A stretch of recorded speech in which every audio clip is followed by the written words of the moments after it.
Thank you for joining us with That's Your Cue. What? That's your cue. I can't hear Who's shit. it?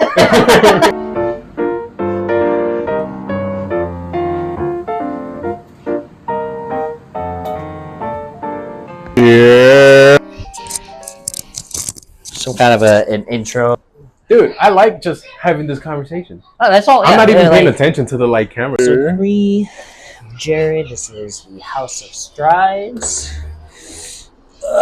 Something a little serious. Yeah, like it's kind of making it more common. You are such a baby. Oh my god.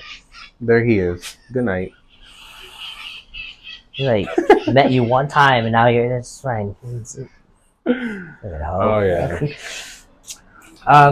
I'd like to start by asking, obviously, where are you from? Kind of just introduce yourself. I know you very well, but there's a whole audience out there who has.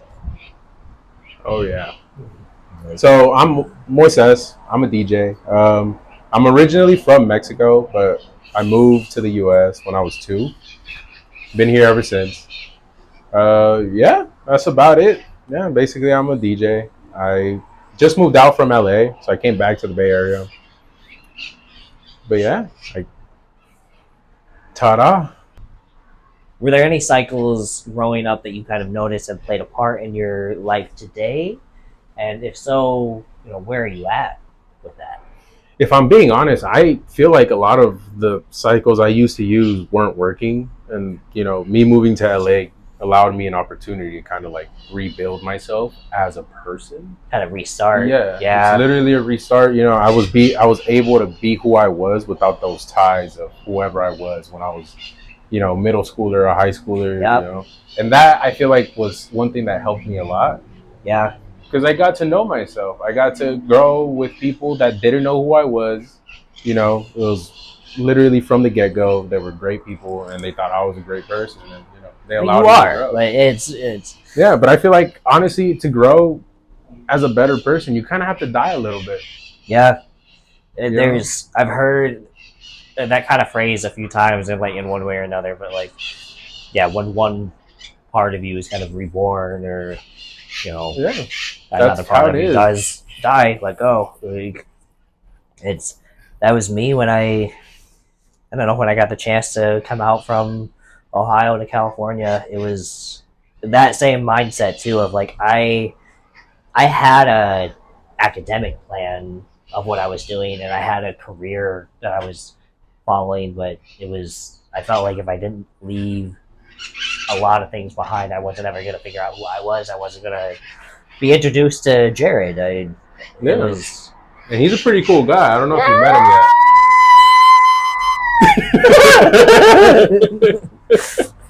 It's another thing we're working on in this series is accepting compliments. Oh yeah, that's one thing too. You can't, don't feel uncomfortable with it.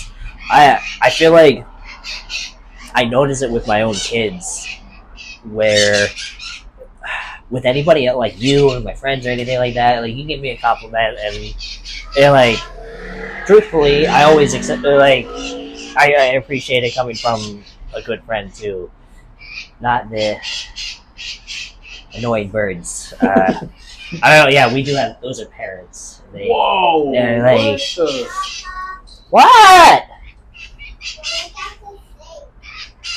I can't. I'm busy right now. I didn't know you guys had full-on parents. Oh yeah, I get so. The lore is I guess homeowners just let them out. It's a generation of something, I don't know, from the San Francisco Zoo, but they're around the Bay Area. This is one of the spots. We're so used to it. You're so lucky. Apparently, we're not allowed to have repeaters. God damn it! That's crazy. I'm mind blown right now. It's the mic will kind of cut out everything. And the apartment, the kids, and all that, but it'll pick up every single parent.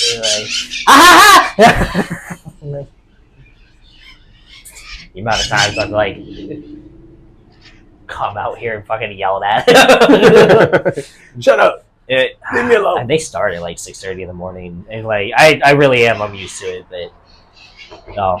What was I saying? I feel very like when I get compliments from friends or anything like that. Like truthfully, I always appreciate it, especially coming from someone who like I admire and respect. But it was both of my kids now when they give me compliments of like, but it's a friend, you can kind of like shake it off or like haha like.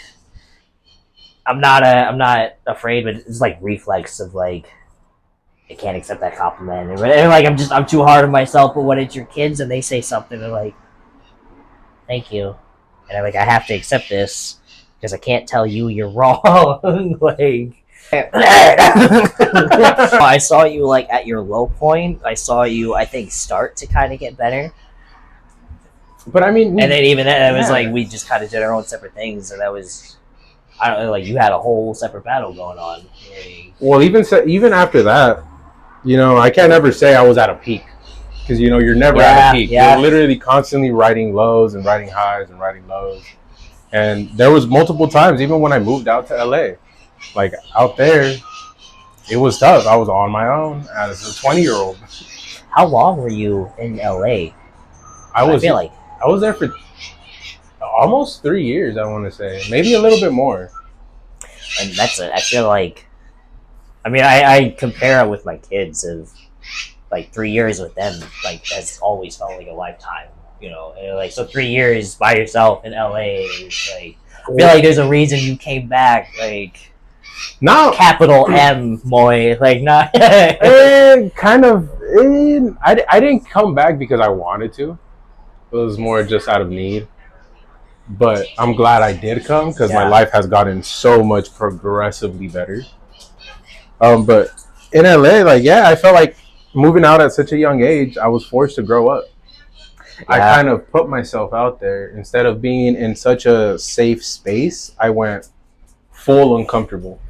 Yeah, you dove in, and I feel like a lot of people, I've known a lot of friends growing up who, they stay with, whatever the situation is, more power to you, but like they stay with mom and dad until they're 24, 25, 26, even all the way up till 30, and that's fine, but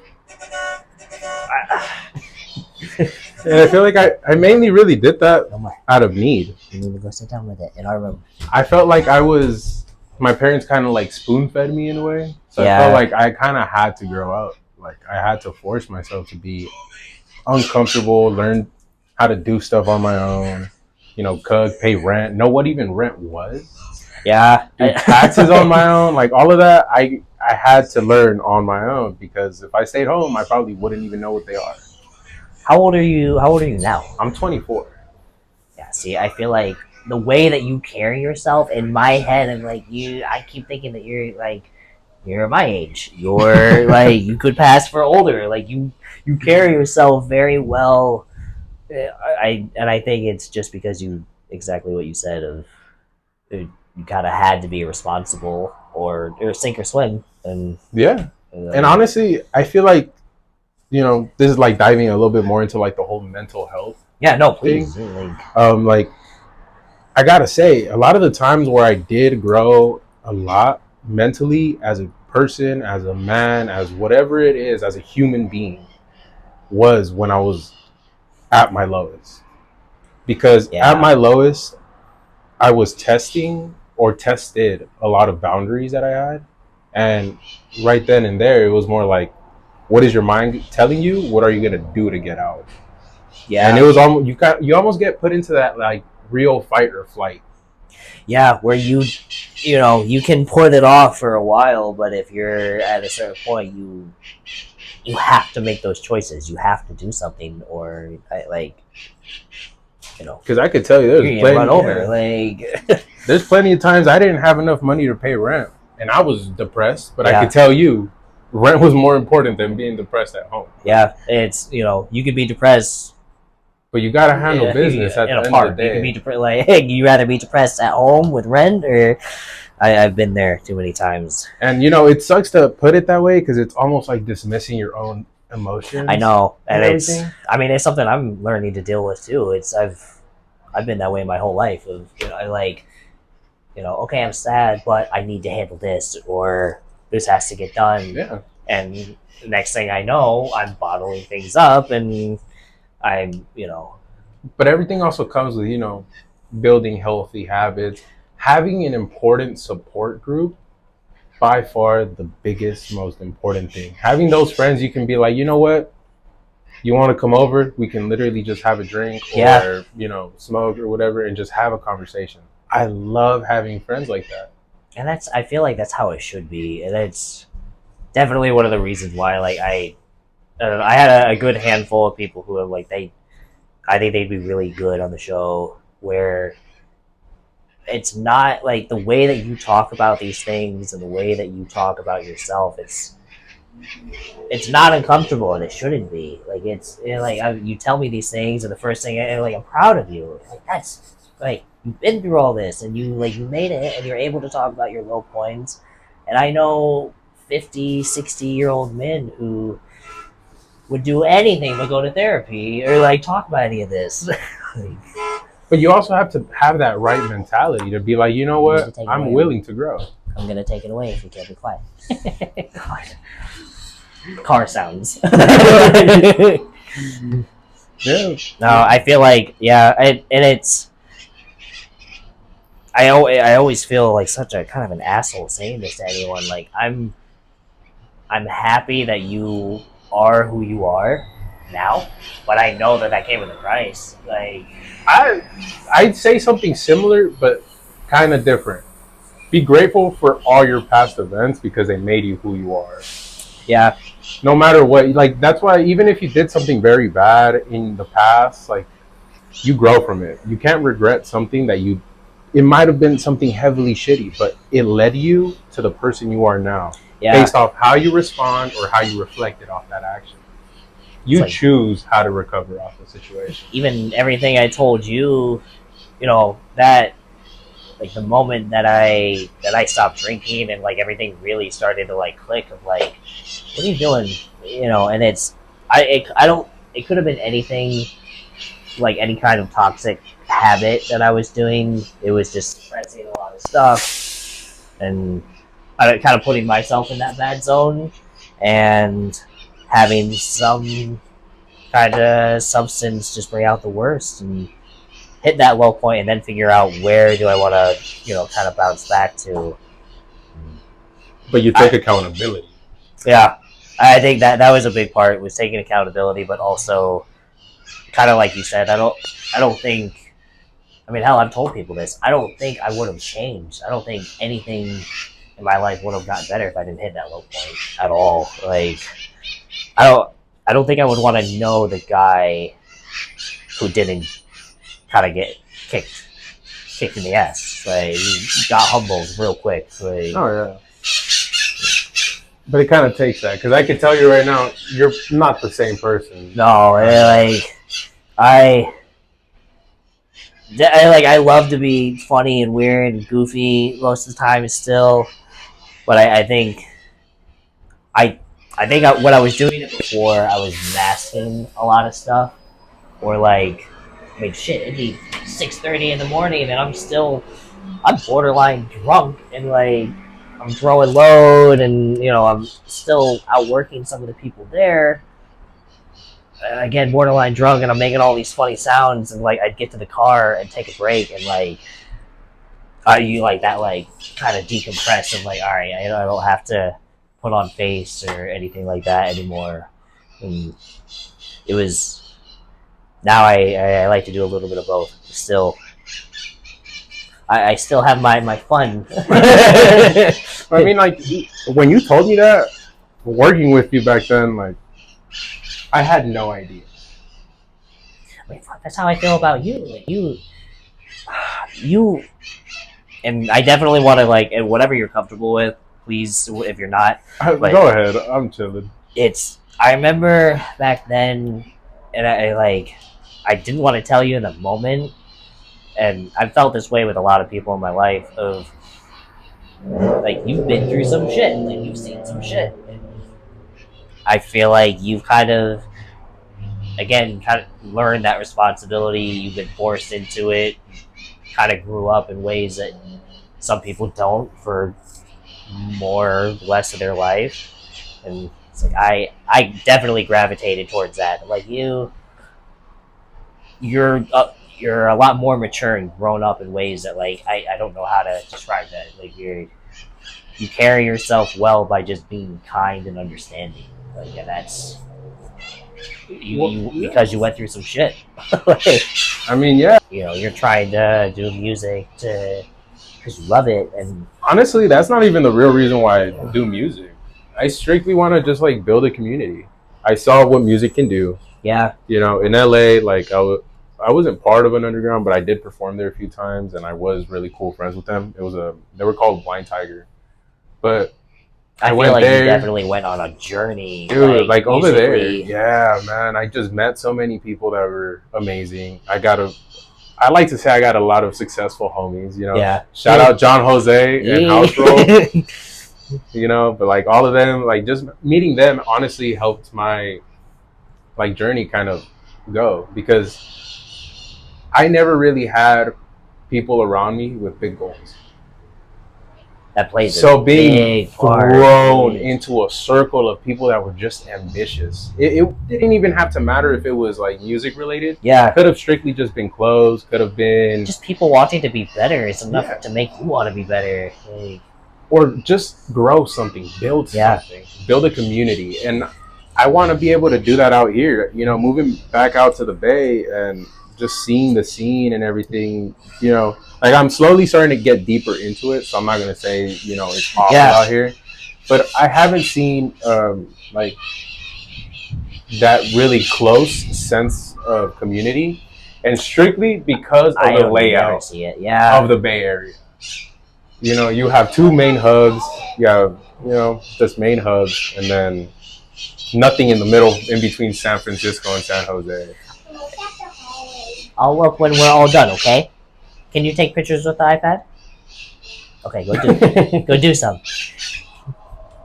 I feel like LA is so condensed, and especially if it's that condensed, when you have even like 5 like-minded people all just wanting to be better. Yeah, it's just Yes. the outreach. Saxon has it. Okay, I'll come look right now, and then.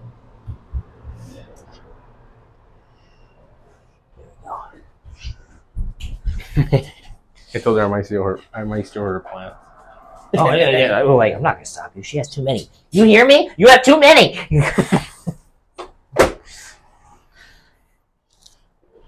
What? Not sponsored by LaCroix. I wish. I don't know if I wish.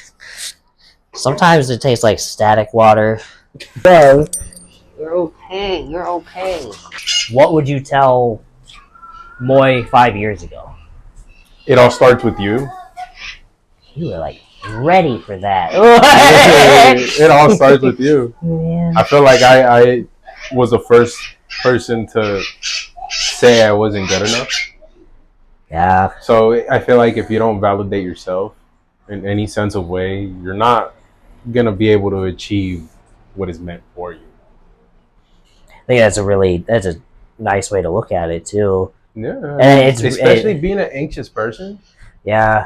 Mentally, like you literally are the only person building. You this count yourself out box before you even do anything, and it's thank you again really for taking the time. Your music is fantastic, but more than anything, I think you're a good human being. You are, I was making faces the whole you're a time. piece of shit. Thank you, man. I appreciate you. You can have my water.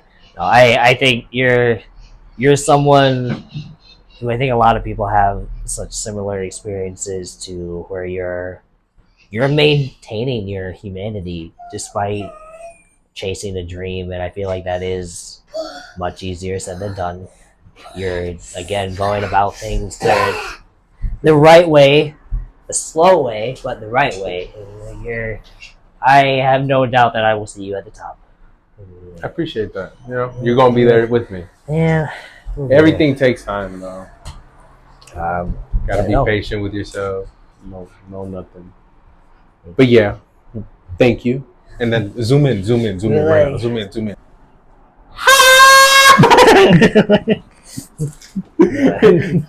Oh yeah. And then you just like fast forward it. Thank you for joining us with. That's your cue. What? That's your cue. I can't hear shit. Well, What? House of Strides. He missed the cue. Oh. Thank you for joining us. And the big dog. This has been House of Strides. Everybody's welcome to come on in. Take care of yourself. Have a happy, healthy, productive week. We'll see you next time. Well, that's crazy, doggo.